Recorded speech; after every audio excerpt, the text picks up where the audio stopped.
कल का पूरा दिन मुकेश सहनी के नाम रहा और मुकेश सहनी ने जिस तरह से उत्तर प्रदेश से लौटने के बाद प्रतिक्रियाएं दिखाई और उनके साथ खड़े नजर आए जीतन राम मांझी और अन्य लोगों ने भी उनका समर्थन कर दिया। इतना ही नहीं, विपक्ष ने तो मुकेश सहनी को अपने तरफ बुलाने का भी काम कर दिया और इन सारी बातों ने कहीं ना कहीं, जहां एक तरफ भारतीय जनता पार्टी इन सब चीज़ों से बिल्कुल ऐसा दर्शाना चाह रही थी कि उसे कोई फ़र्क नहीं पड़ता, वहीं रात होते होते मामला बिल्कुल ही उल्टा हो गया।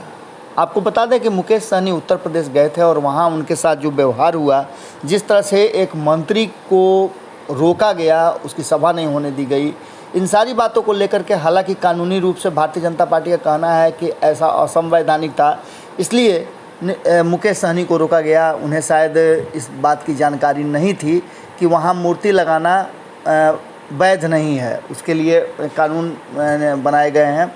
लेकिन इन सब बातों के बीच जिस तरह से मुकेश सहनी पूरे दिन छाए रहे, पहले तो उन्होंने सदन से बाहर निकल करके जो बातें कही, उन्होंने साफ तौर पे कह दिया कि प्रधानमंत्री नरेंद्र मोदी के बस में नहीं है योगी और ये उचित नहीं है, खास करके गठबंधन के लिए।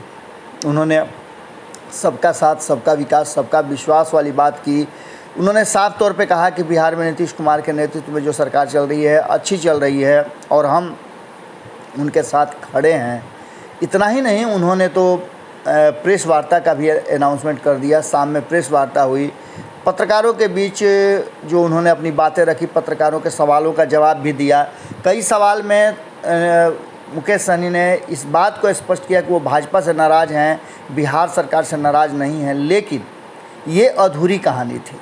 इसके बाद जो हुआ, प्रेस वार्ता के बाद जब उनसे बार बार पूछा जा रहा था कि क्या आप इस्तीफ़ा देंगे, उन्होंने कहा इस्तीफ़ा किसको देंगे, सरकार जब हमारी है तो इस्तीफ़ा किसको देंगे। लेकिन उनके मन में जो बात थी वो उनके जुबान पे नज़र नहीं आ रही थी। अचानक से प्रेस वार्ता ख़त्म होती है और ख़बर आती है कि मुकेश सहनी अपनी गाड़ी पे बैठ करके जीतन राम मांझी के आवास पर निकल गए हैं। इस बीच में दो तीन खबरें बड़ी तेज़ी से आई। एक तरफ जहां आरजेडी इन सारे मामलों पे चुप थी, लेकिन भीतर ही भीतर कई नेताओं ने मुकेश सहनी को सम्मान के साथ आने का आग्रह कर दिया था। बात और तब ज़्यादा गंभीर हो गई जब कांग्रेस ने साफ तौर पे कहा कि जिस सम्मान के साथ आप थे उसी सम्मान के साथ आप वापस आइए, आपको पूरा सम्मान देंगे और जो आपके गिरीवांशज हैं वो भी आप बता दीजिए। इस बात ने कहीं ना कहीं और मुकेश सहनी का जीतन राम मांझी के आवास पे जाना भारतीय जनता पार्टी की ज़मीन हिला दी। अब ऐसी स्थिति में भारतीय जनता पार्टी ने अपने सबसे मजबूत छत्रप को जीतन राम मांझी के यहाँ रातों रात भेज दिया। जीतन राम मांझी के यहाँ शाहनवाज हुसैन गए और उसके बाद शाहनवाज हुसैन ने पता करने की कोशिश की कि आखिर मामला कहाँ तक पहुँचा है, क्या कुछ होने वाला है।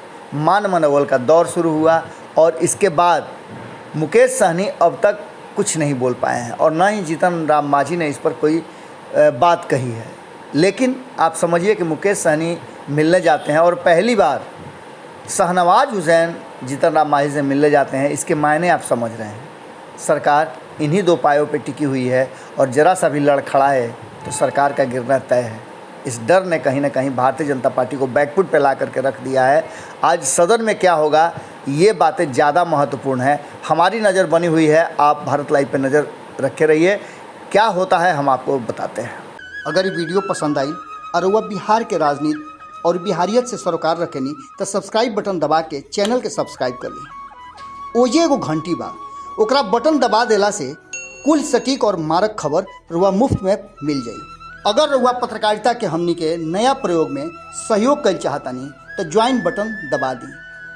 पेटीएम नंबर नोट कर ली 9386816700। धन्यवाद।